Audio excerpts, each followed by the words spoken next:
right. Well, hi, Dustin. Sorry I'm late, buddy. No, you're good. I was putting together couches, helping my wife. Fun. My wife was doing most of the work, and I was assisting in menial ways, Gotcha. as is often our dynamic when it comes to putting together furniture. So, sure. You know how it is when you're having to use the special tools to get in all the little nooks and crannies and tighten all the whatevers. So all the little Allen wrenches and such. When we've had to break down our kid's crib like a few times, and every single time it's just this little Allen wrench, and you're leaning over in this weird position, you're cutting your fingers on the screws, and boy, if you're listening to the show, welcome. You can watch and listen in a variety of ways. There's everywhere you get podcasts, and also YouTube for video. We're going to get right into it tonight. I wanted to bring up a couple of thoughts, articles, and then we've got later in the show, we will review the film Sputnik, a Russian film, and excuse me, Russia, and maybe a couple of other there things. There goes our audience. Yay! There goes probably actually a lot of our core audience. It's Russia. Right out the door. Oh, boy. All right. So first thing I've got here is this. I got two things. It's in the show notes. There's a CNN article, and then we're going to talk about this NPR opinion piece that references. Actually, I think it was a New York Times editorial by Tom Hanks. Yeah. CNN is where I first saw the story. So they won. And I got the link from them. So Tom Hanks came out recently and wrote an article for the New York Times saying that movies and TV shows must, quote, portray the burden of racism. Essentially, if Hollywood is going to claim verisimilitude in storytelling, reflect reality, it needs to do better at that. And, a lot of movies, as we've discussed previously recently on the show when Brianna was on, about how a lot of storytelling as it relates to slavery or Black characters can be focused on oversimplification or the other way into Black trauma and overall whitewashing. And that the argument now is that instead movies need to just tell the truth. Just tell what happened, So it was a interesting little thing. I was like, oh, Tom Hanks is great. This is a pretty universally accepted point of view to have on this subject. What's wrong? Well, Eric Deggans, it's 2 G's, so I'm guessing it's Deggans, like Baggins. Yep. But that's going to be relevant later. He wrote this article for NPR. The opinion piece is titled, "Tom Hanks is a non-racist. It's time for him to be anti-racist." So he begins the article by saying, "I'm a huge Tom Hanks fan. I love Tom Hanks. I love these movies. I love this, and this." He spends a whole lot of time saying, please don't get me wrong. I have no beef with Tom Hanks. I just want to say what he's saying here is that it's not enough. There's some quotes from the article I wanted to point out. So he talks about over the years, he starred in a lot of big movies about historical events, and then he lists pretty much everything he's starred in or produced that's related to history. In other words, he is a baby boomer star who has built a sizable part of his career on stories about American white men, quote, doing the right thing. He even played a former Confederate soldier in one of his latest films, News of the World, standing up for a blonde white girl who had been kidnapped by a Native American tribe. So little section here, it's, the stories often leave out Black contribution. He's not alone. Superstar director, I put my glasses on, I can't read tonight, Dustin. Superstar director Steven Spielberg has a similar pedigree, notwithstanding occasional projects such as The Color Purple and Amistad, and fellow director Ron Howard. These stories of white Americans smashing the Nazi war machine or riding rockets into space are important, but they often leave out how Black soldiers returned home from fighting in World War II to find they weren't allowed to use the GI Bill to secure home loans in certain neighborhoods or were cheated out of claiming benefits at all. They don't describe how Black people were excluded from participating in space missions as astronauts as early in America's space program. As the book and film Hidden Figures notes, even brilliant Black and female mathematicians faced discrimination in the space program during the 1950s and 60s. If given better opportunities, perhaps they could have helped us get to the moon sooner, putting our best minds on the problem regardless of race. there's more in here I could quote, but before I do, I wanted to get your thoughts on this because I normally react to stuff like this as like, oh, come on, like he said something good, let's just let him say something good. But objectively, I can't argue with this opinion piece. It's hard for you or I to really say like, here's what I think should have been said in the positions that we are in. But I have to say that reading it, I'm like, I don't see anything wrong with this editorial response. It's just saying, go a little further. And I have reasons why I think he didn't go further. But before I talk about that, I want to talk about what you think. What did you think when you read this? My knee-jerk reaction is what you described initially is hey, well, he said something good. Why split hairs here? But I can't argue with, why don't we do more than just say we're against racism? But I do have an inherent problem with demanding somebody use their platform in a way that they don't want to use their platform. And that's not to say that he shouldn't use his platform in that way. I think he probably should. However, if that's not something that he's interested in doing, then I don't like, I've seen this on Facebook and I've seen this on social media, on Twitter, this idea that like, we all need to be saying things at certain times. And I'm just like, I don't think that that's, like, if you don't say something, you're a part of the problem. I don't know that I would agree with that. And I also, while I think that you should absolutely do more to combat racism than just talk, I don't know that if somebody was just honestly non-racist, I don't know that I would really be I don't know that I'd be super motivated to pick a fight with them and say, well, no, you have to be anti-racist too. Because I think that you should be, but I think that my time is better served elsewhere. And so I don't know. I guess what I'm coming down to is I don't have much of an opinion on this. I think it's kind of a non-issue for me. If Tom Hanks says something and it isn't outright offensive, then I'm not gonna split hairs on what he said or what he should have said or shouldn't have said. I do want to point out the opinion pieces statement about Steven Spielberg, aside from Amistad and A Color Purple. And at that point you start saying, okay, well, aside from the times when he is anti-racist, he should be more anti-racist. Right. It's like, well, then what's the number? What's the number of films he needs to make that would satisfy you? And I think we start getting into a gray area of, well, if you can't throw out a number, then there's not a clear guide for him to follow to do the thing that you're asking him to do. And then it's all subjective. And then, it's kind of like, just being like picking a fight with somebody with no clear objective or what you would be asking or challenging them to do. So I don't know. I do always balk when someone's like, well, aside from the times that they're not racist, they are racist, except when they're not. And it's like, well, are they or are they not? Yeah, I don't know. Anyway, all I want to say on this is Tom Hanks. He is non-racist. I also believe he is anti-racist. Could he do more? Sure. Could we all do more? Absolutely. Could we all be more anti-racist? Absolutely. Should we all be more anti-racist? Absolutely. What's the opinion? You know what I mean? Yeah. So what he says toward the end of this article is the call to action. What Hanks and Hollywood should do next.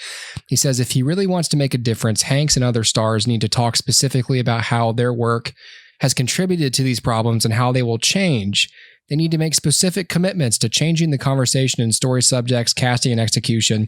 That is the truly hard work of building change. So yeah, this is the part where it's like, all right, well, how much can you, like you said, how much can you expect someone to use their platform for something that they don't want to use it for? You can, as an executive producer, as a star, you can do what some stars have already done, which is you have writers in your contracts. Like, I want certain percentage of, of black crew on the films or writers on my TV show or whatever, and which is totally up to you. It's like, if you want to hire me, these are my conditions, and if you don't like the conditions, you don't have to hire me. But that's going to say more about you than it does about me. You know, like Michael B. Jordan has stuff like that in his contract. Yeah. I do have a little bit of a problem with like asking everyone to commit to a mission statement. You know, even if the mission statement is as simple as I will strive to be anti-racist in my business dealings, it's still asking someone to be like, okay, well, you know, we need you to put up all these, we need you to check all these boxes for every project you're going to pursue or you're going to push through in the future. I think that the implication is, you know, we can hold this person accountable if we can get them to commit to such and such a standard, which isn't a bad motivation. But at the end of the day, like when the rubber meets the road, I think that you have to give people a little more credit than that and just say like, hey, you clearly know that there's a problem. So can you just try to be part of the solution? And expecting more of one actor over another actor or non-actors, or just actors might be asking a bit too much. I don't know. I don't want to say it's asking a bit too much because I don't want to make people, especially people like this writer, I forgot his name. What's his name? It was Eric Deggans. I don't want people to think that I'm saying, don't complain. Tom Hanks is doing enough. He's a great guy. Like, well, I mean, it's kind of like you said, like, yeah, we could all be doing more. You can't expect Tom Hanks to come out and say, hey, you know, these are all about white guys doing the right thing, you know, and he's somehow supposed to apologize for contributing to what exactly? Like, that's not, you know, that's all he can play is a white guy. It's true. Right. That's true. So that's all he can do. Yeah. He you know, we forget that these actors, I mean, obviously Tom Hanks is one that has a lot of pull, a lot of creative say. But we forget that these actors are essentially day laborers that are hired. They're gig workers. They're brought in to do a job that, you know, is very limited in its scope. For the most part, Tom isn't writing the scripts and he isn't, you know, doing that sort of thing.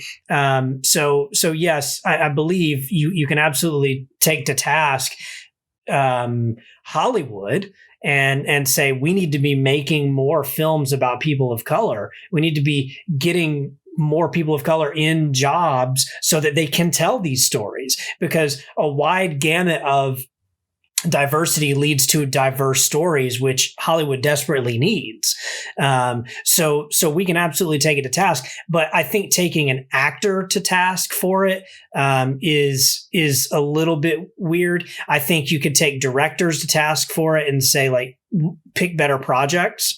And you can also take producers to task saying, finance better projects, more diverse projects. But like actors, like Tom Hanks can only play a white guy. And if he's offered a lead in a film, he's going to be playing a white lead. That, like I said, we can all be doing better. So to me, the headline isn't Tom Hanks needs to do better. The headline is we all need to do better. Let's take what Tom Hanks is saying, which I think we should all universally agree with, and let's all vow to take a step forward, whether we're in Hollywood or not. And that's I think where I'm interested in the idea of let's all do it, not just Hollywood, not just those, you know, trendsetters, tastemakers, influencers, all of us. And I don't know. This next thing I've got up here is this article from the Hollywood Reporter. This is from a few weeks ago, but I thought it was still pretty relevant to bring up here. This is covering the subject of the China connection to Hollywood and the box office, and how critical that country's approval and showing of movies is to box office returns, which, you know, until the pandemic were the only measure of success really that mattered in the studio system. Probably still is, but, you know, at least for a while there, we had a chance to figure out a different way to decide which movies were valuable and which ones weren't. Yeah.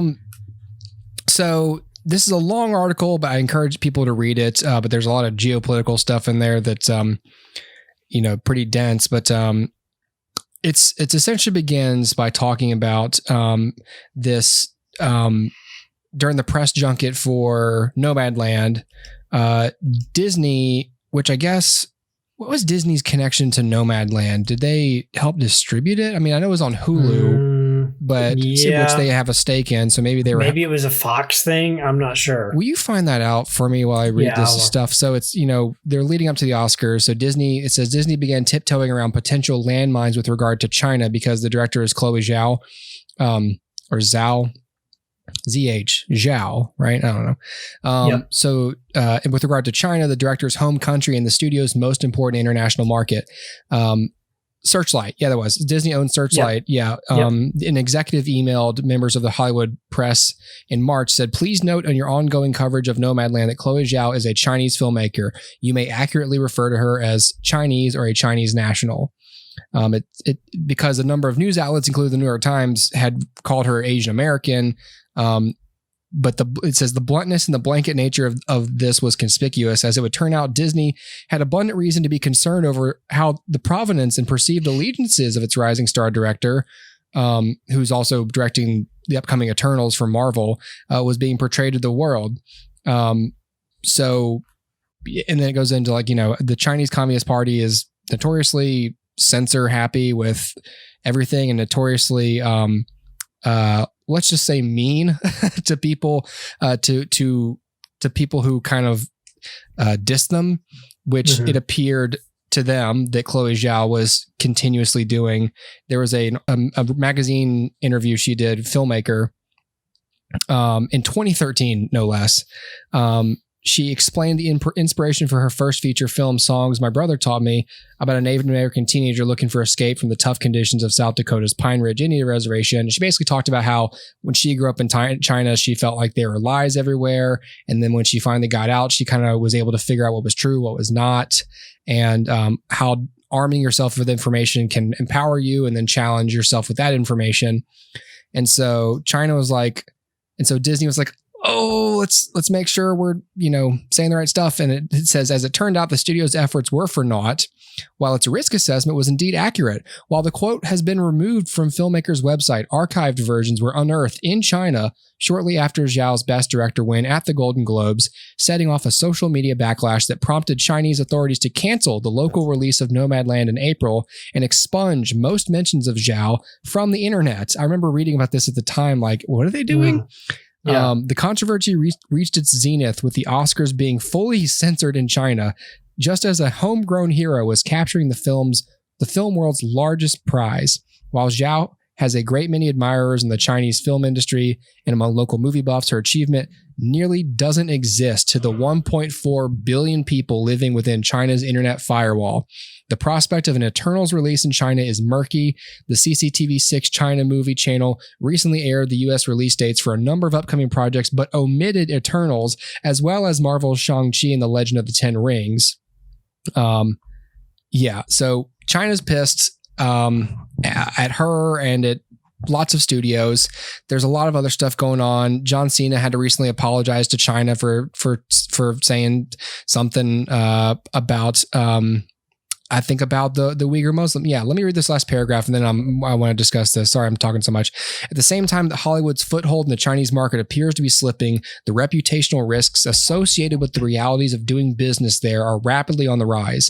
While U.S. companies are increasingly taking principled stands on social issues ranging from voter disenfranchisement in Georgia to cases of police brutality throughout the country, Hollywood has remained mum when it comes to Chinese human rights issues.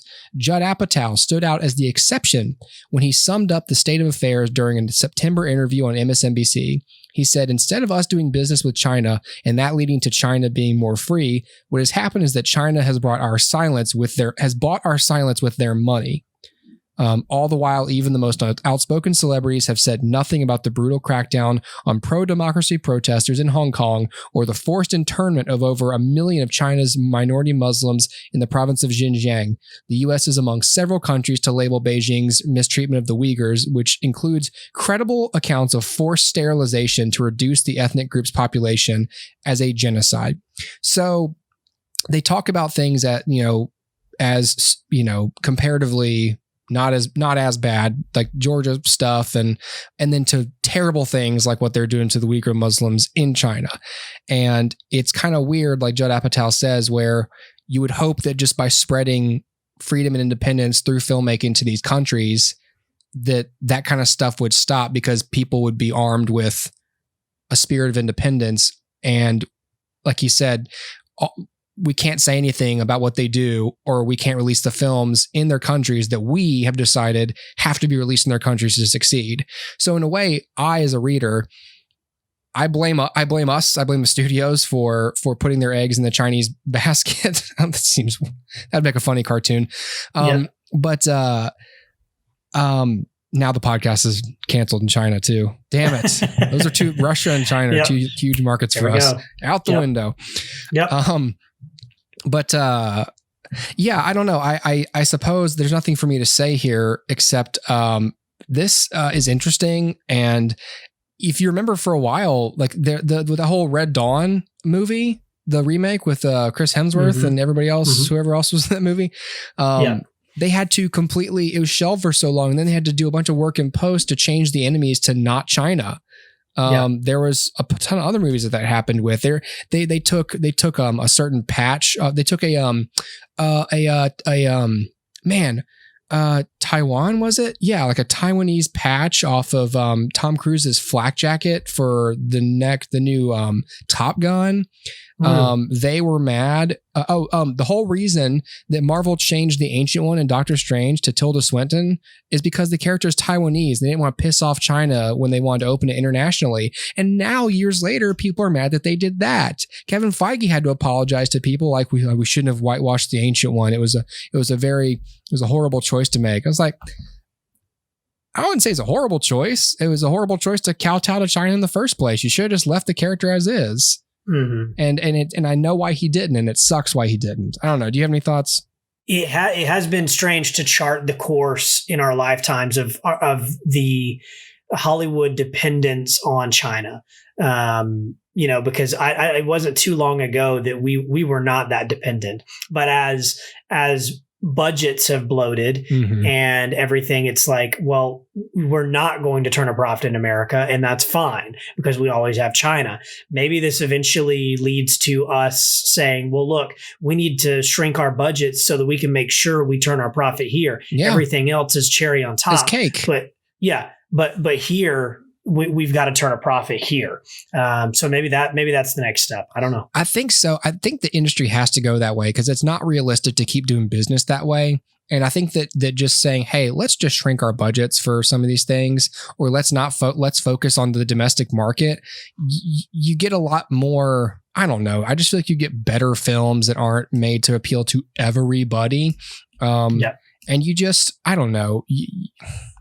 Yeah, I think that smaller budgets and less dependent on box office would solve lots of people's problems with studio films. They don't have to be as broad, and you can, and as things go to a streaming model, or at least include streaming in the model, maybe things are changing anyway, and then this will be a non-issue down the road. But yeah, for now, I do think it's crazy how much that has changed. Yeah. We're going to go to break. Speaking of change, when we come back, we're going to change our tone. Maybe. I don't know. Probably not, actually. When we talk about Sputnik. And we're going to have some thoughts about fan edits. What do you think about fan edits? You're going to hear what we think when we come back on the HooperCast Movie Hour. Yes.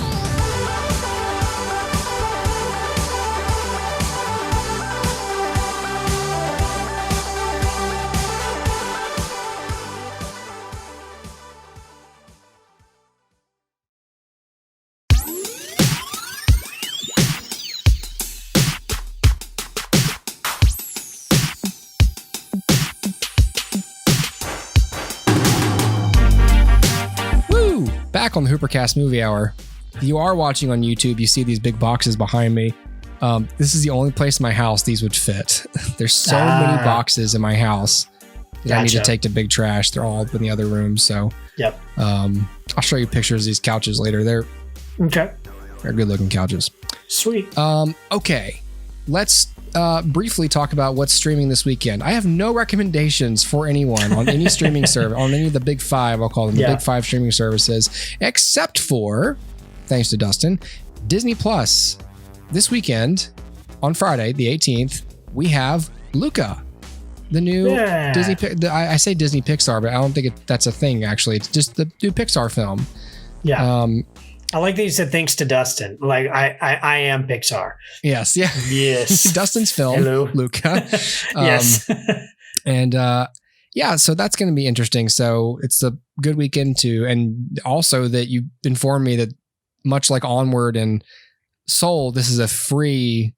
If you're a subscriber, it's a free movie. It's streaming. It's not like, I don't know why they're doing that. And I don't know how they're making money on it. I don't know either. I think their rationale is like, we're not going to make as much money in theaters with kids because kids can't get vaccinated. So people might not bring their kids to the theaters or right. I'm not sure I don't know but either. Still, why not charge at home? I'd love to read like a really long investigative article about these decisions in like a year. Yeah. Yeah, I agree. Because you're going to charge us on July 9th for Black Widow, right. And so I don't know. You just charged for Cruella and everything. Yeah. I mean, why? I don't know. I had to pay to see Raya. Oh yeah. Yeah, I did too. I was about to make fun of you, like, you did? And I was like, oh, I did too. Yeah, we all did. We all paid all Disney one way or another. Man, nothing bothered me more than seeing friends of mine as soon as that became available. For regular Disney Plus viewing, I'm gonna check this out, and then people would just commenting like, "Yeah, I thought it was cool," and I was like, "It's fine." Right. Nothing bothers me more than people loving a film that I think is fine. If I hate the film, I can go, "I hate it," and here's why. Yeah. But when it's fine, I can't speak up because then I just seem like a dick. Right. Just saying like, I don't think it's great, but I think it's fine. Like, oh, okay, hair splitter. Yeah, I think it's good, but not as good as you're letting on. Because that bothers me when people do that to me. It's like, it's not as good as it could have been. I'm like, oh, what's your take on this? Skip. Right. Skip. Okay. Speaking. My name's Skip Chestnut. Why I'm so aggressive with this thing. All right. Yeah. We talked about Black Widow a second ago. Speaking of Russian things, we are going to talk about Sputnik.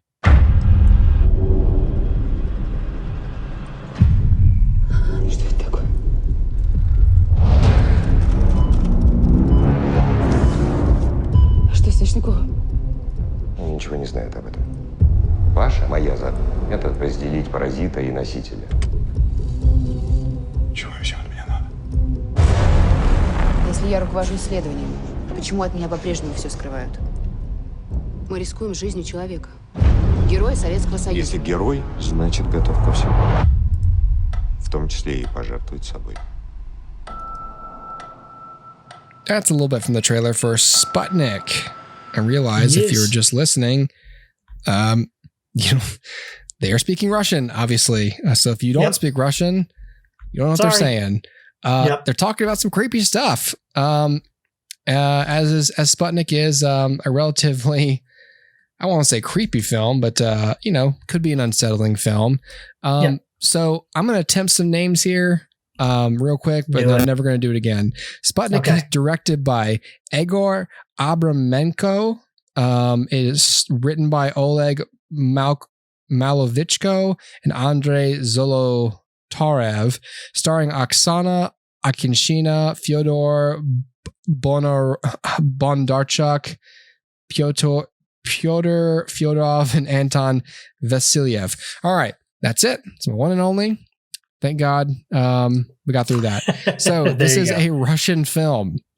Yeah. And we saw this on Hulu. Yes. And it is a science fiction film. This is from 2020. This is another film that was supposed to debut at Tribeca and did not because of the pandemic.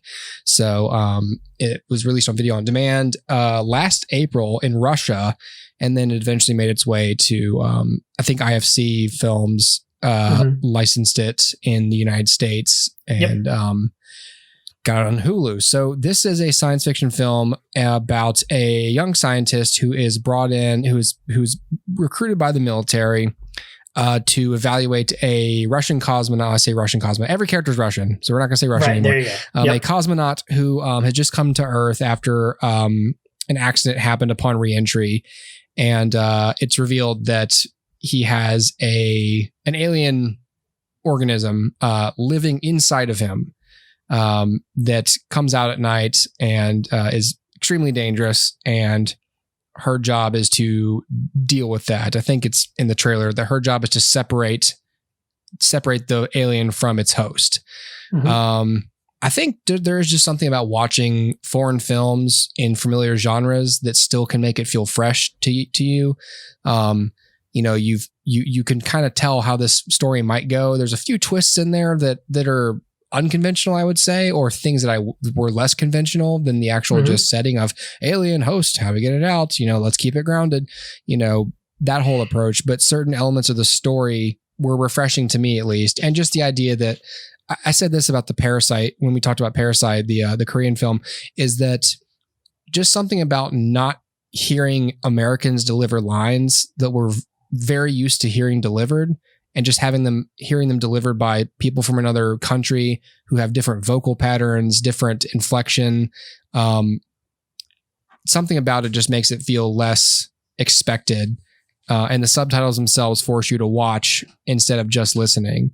So I think I'd give this movie a 3-star. I think that was yours, right? Yeah, 3 stars. Yeah. What was your big takeaway from this one?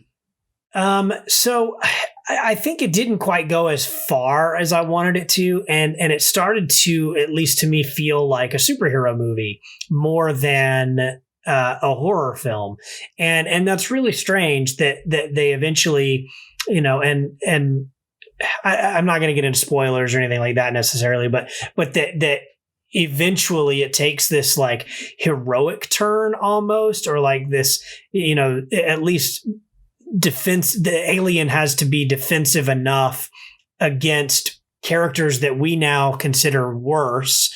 So it almost puts the alien in this like hero role, which is strange, I think. And especially for something that had been set up so strongly, I think, as a horror, like creepy thriller, to then become superhero is weird. And then when it does that, it starts to remind me of Venom.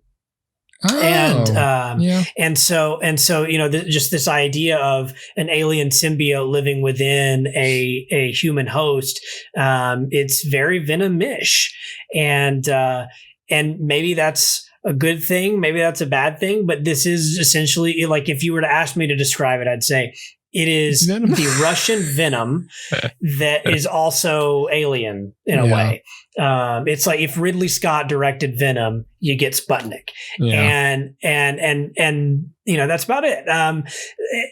I think it's that sort of weird tonality shift that really kind of was weird for me, because I was with it for a long time. But again, I think it did not go far enough. And I'm not even like a huge, like super gore fan, but I'm like, look, when this is your premise, right? It's like, I kind of want you to go to some weird areas, like get dark, get scary, some body horror.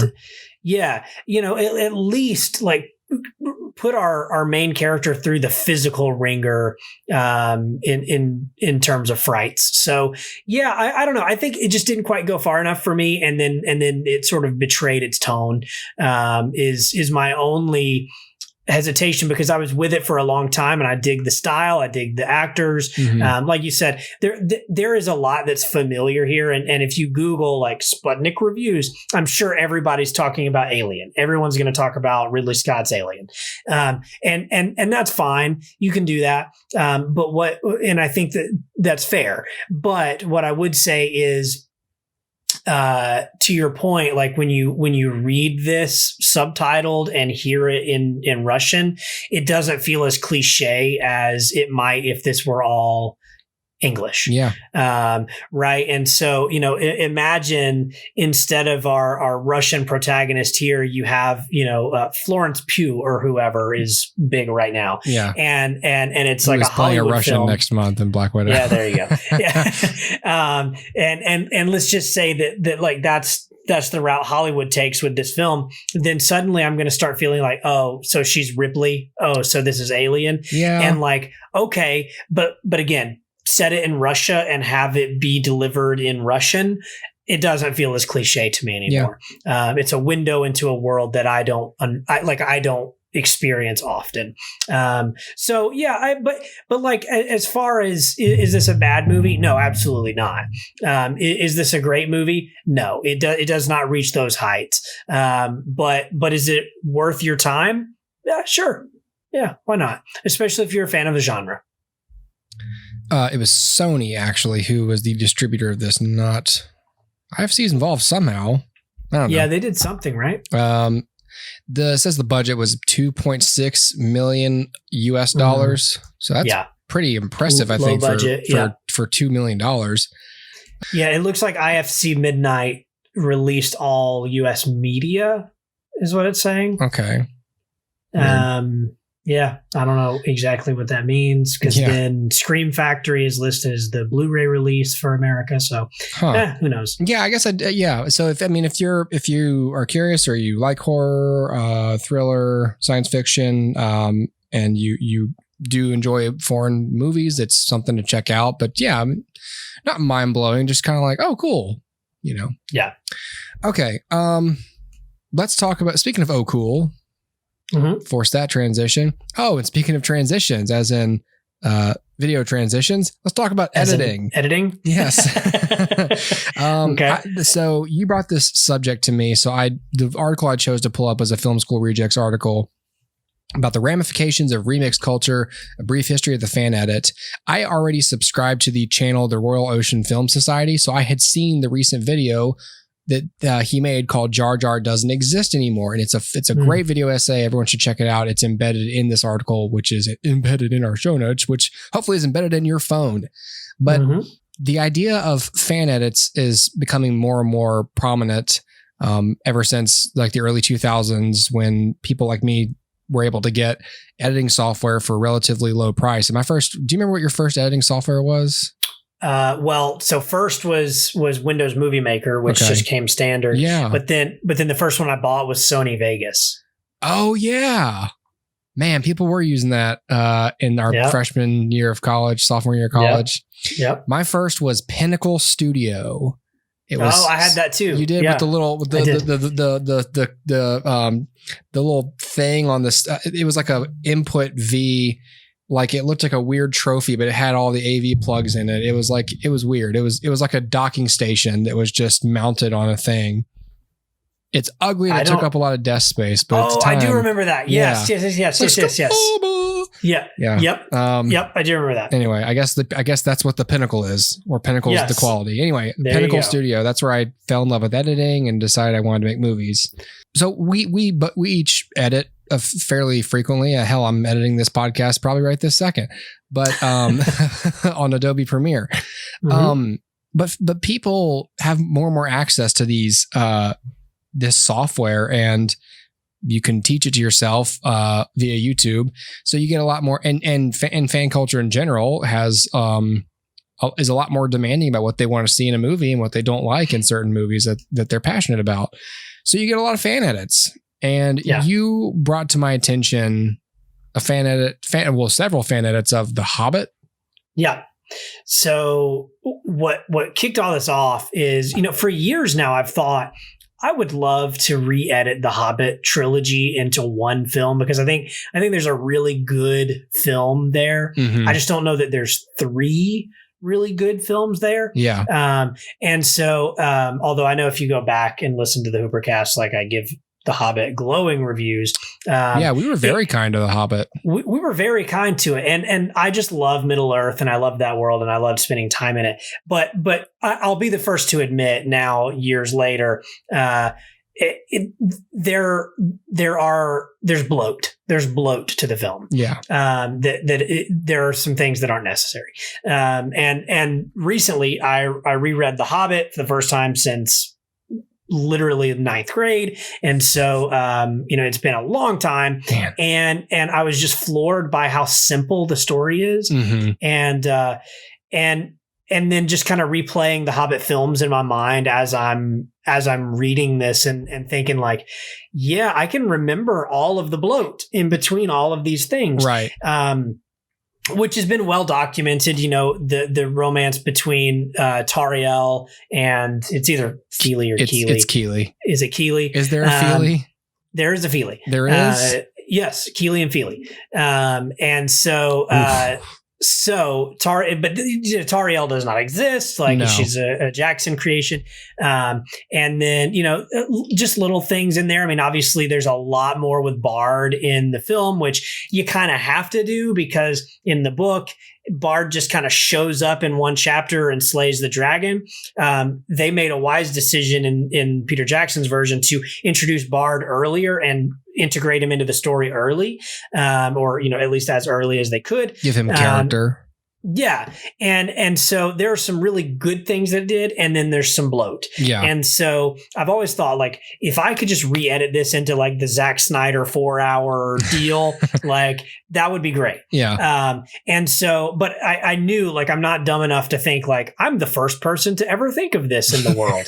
And so I Googled it. And I came up with I found this Reddit list of like just a ton of Hobbit re-edits, and I did some work to watch a few of the clips from these things. Yeah. And there's one, I can't remember which edit it is that I watched some of. It's like available on Google Drive. So I just like clicked it.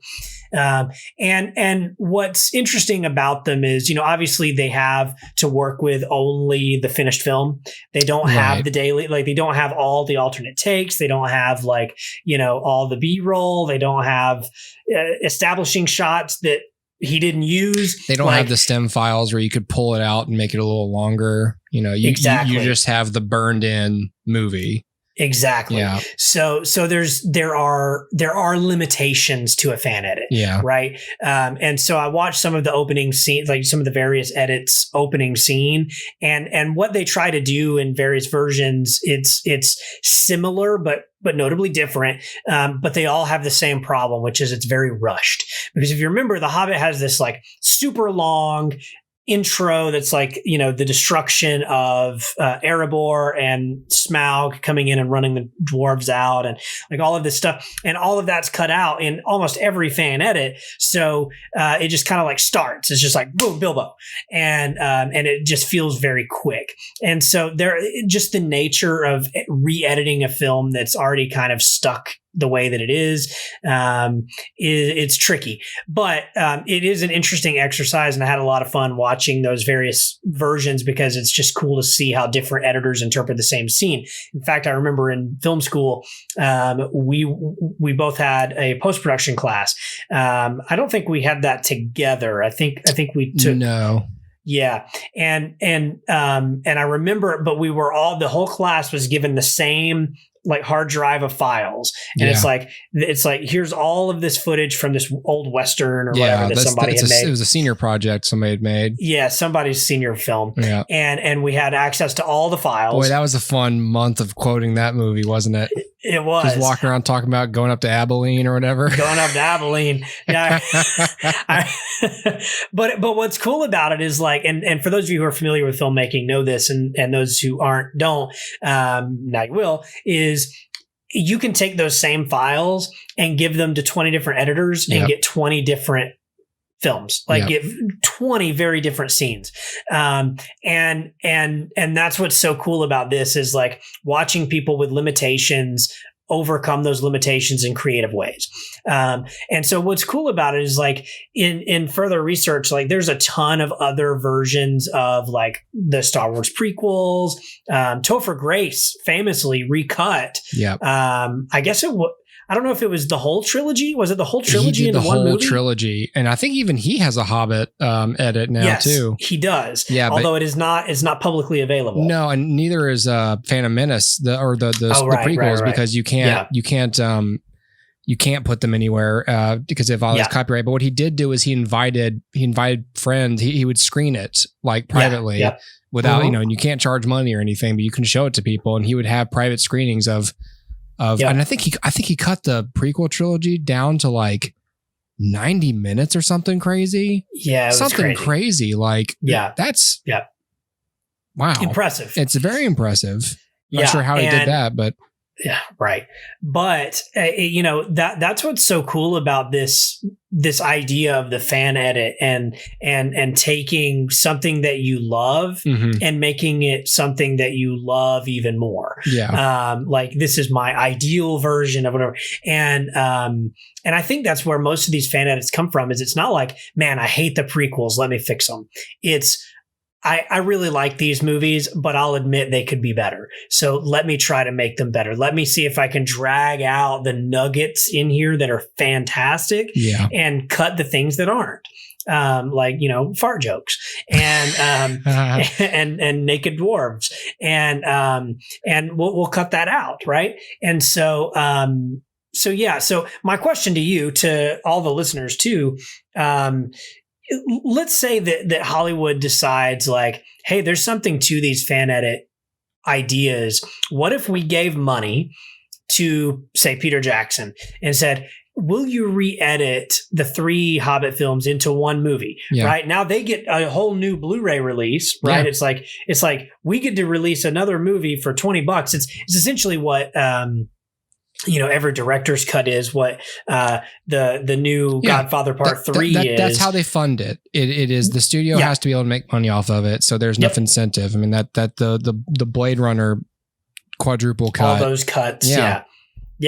So if that happened, like, is that something you'd be interested in, to say like, okay, this film was obviously intended to be told over 3 films in 9 hours, and now it's been cut down to 3.5.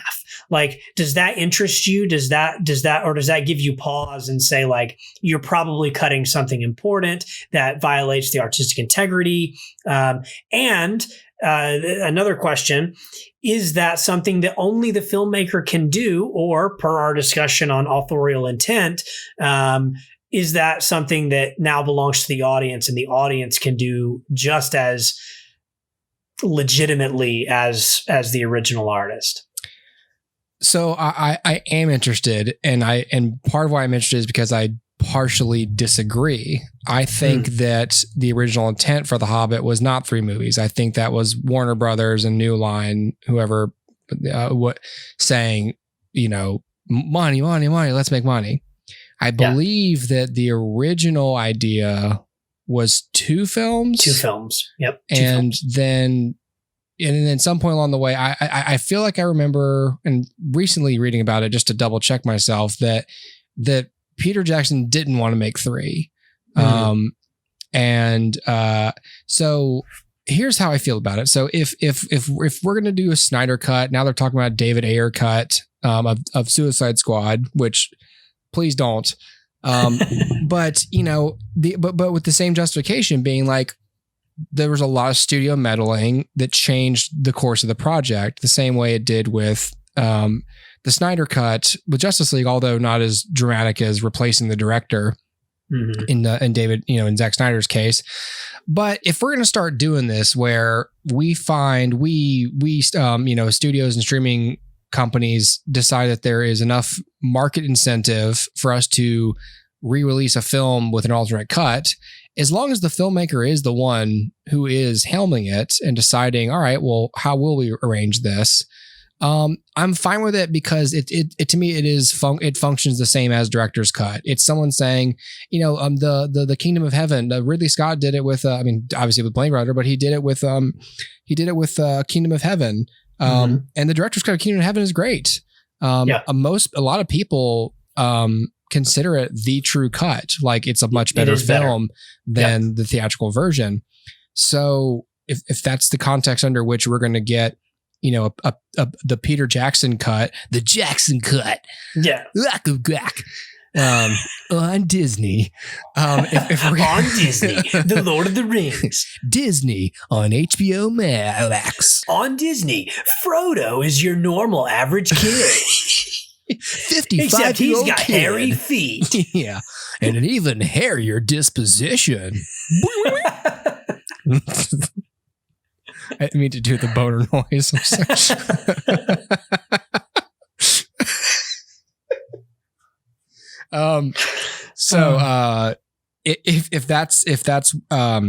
If that's how we're doing new cuts, then I am okay with it. I personally would love to see Peter Jackson. Now, there's this part of it that I have to be consistent and say it bothers me like, oh, now that we have audience feedback, let's change the movie to give the audience what they want.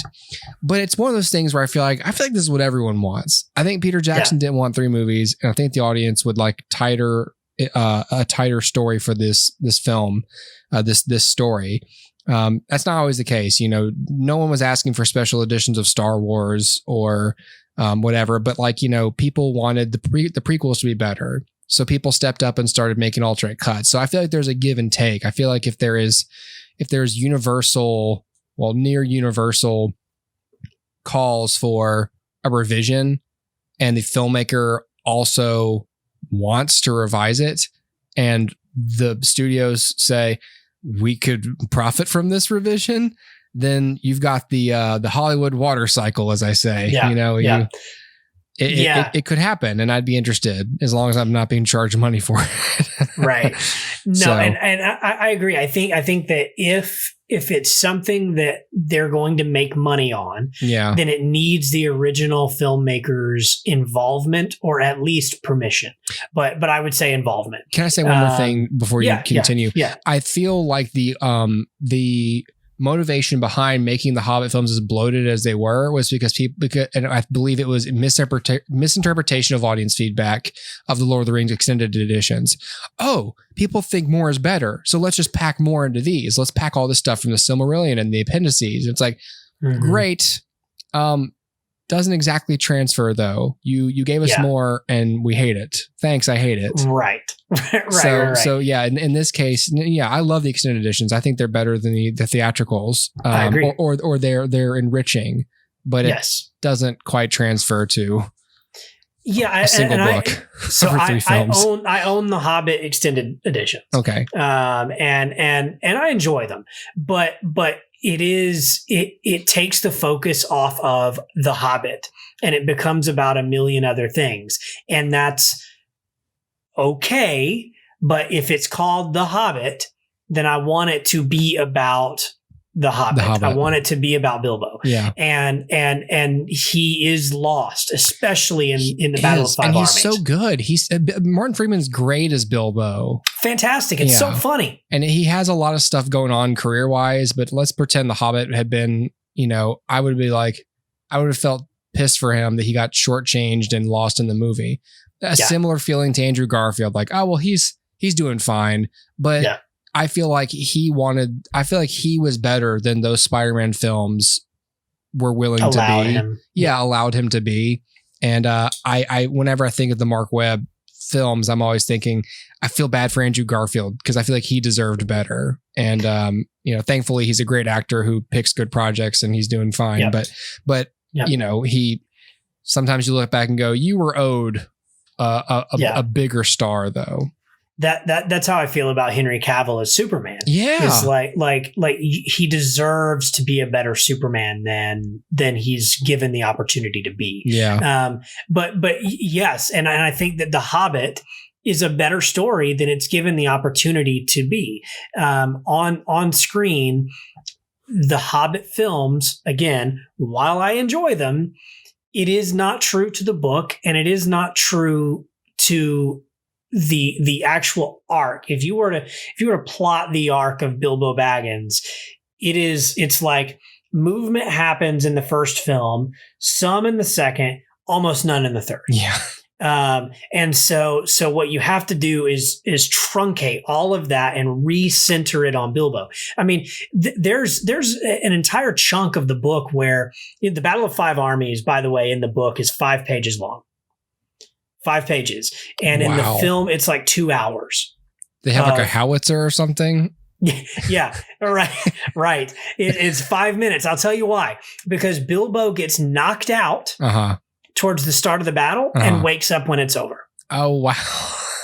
and it's centered on Bilbo. So Bilbo does not see the battle. Yeah, they can't change perspective. They can't change point of view. So he sees a little bit, gets knocked out, and then comes to, and they're like, "Yo, like battle's over, man."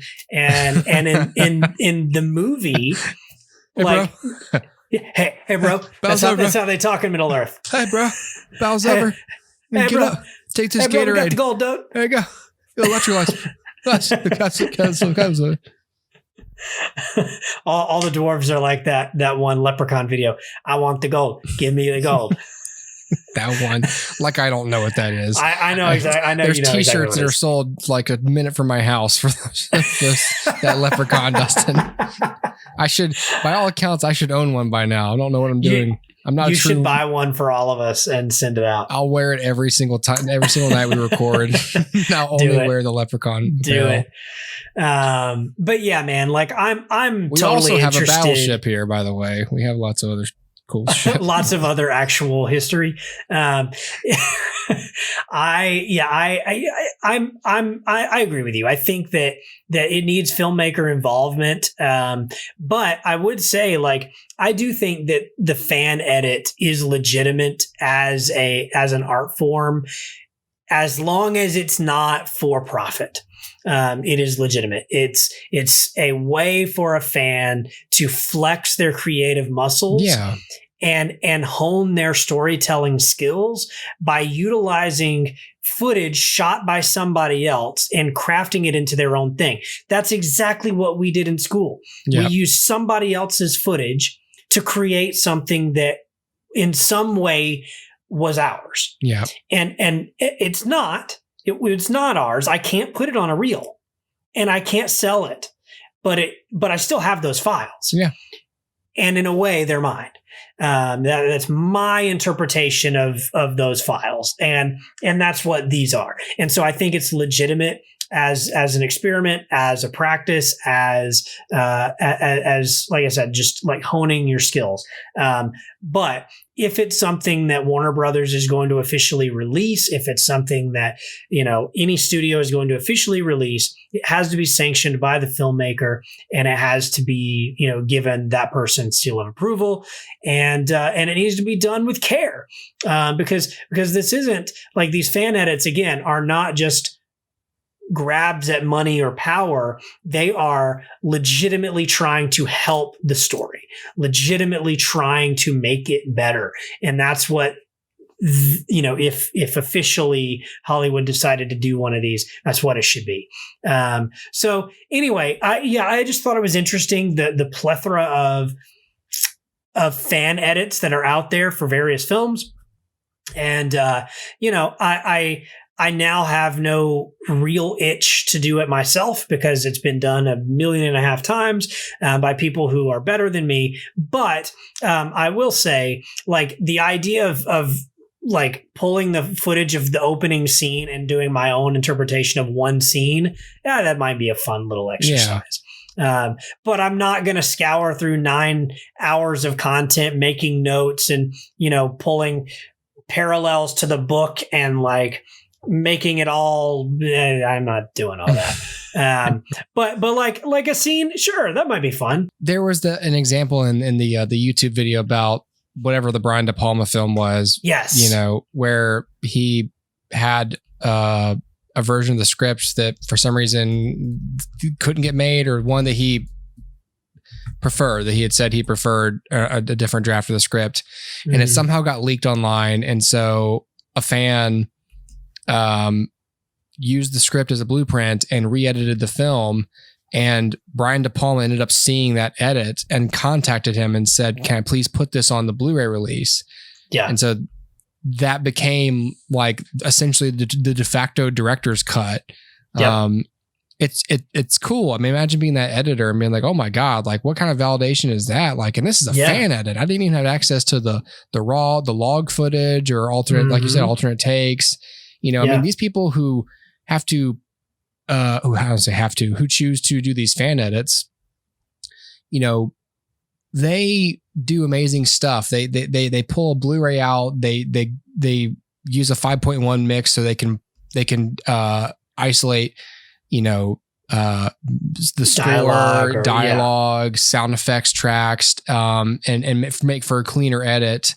And that's just so cool. And it must take a ton of work. I mean, one guy, I saw his whole edit took, and I don't know what his schedule is or if he has a full-time job or whatever, but he said, you know, from drafting it out and developing it to finishing it, he spent 10 months doing his edit of The Hobbit.